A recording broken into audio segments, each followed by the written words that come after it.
20 DPWH personnel, 20 and officials ang finalga natin. I will read all their names.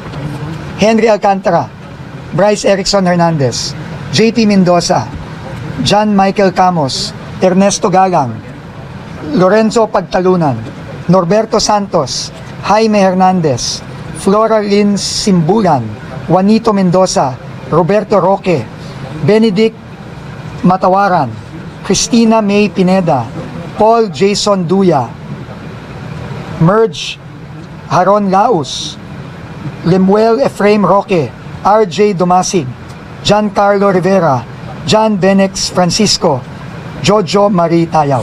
So lahat ito, mostly sa district ng Bulacan, pero meron ding mga involved hanggang cashier, kasi yung mga nagpalabas ng mga cheque, ng mga pambayad, dito sa mga contractor, lalo na yung mga ghost projects, ay kasama dito. St. Timothy Construction Corporation, Miss Maria Roma Angeline Rimando, at ang admitted by herself mismo as beneficial owner, Cesara Rowena Discaya.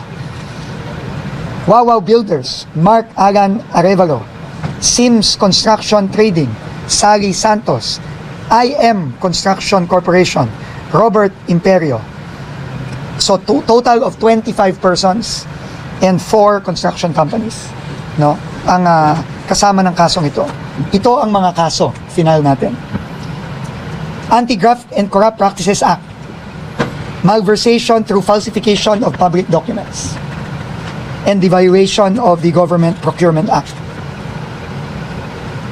Ang malversation po through falsification at ang Anti-Graft Corrupt Practices Act, because they have breached the threshold of more than 8.8 million. Non-bailable po ito. Non-bailable. At ang parusa po nitong lahat ng counts na ito ay life imprisonment.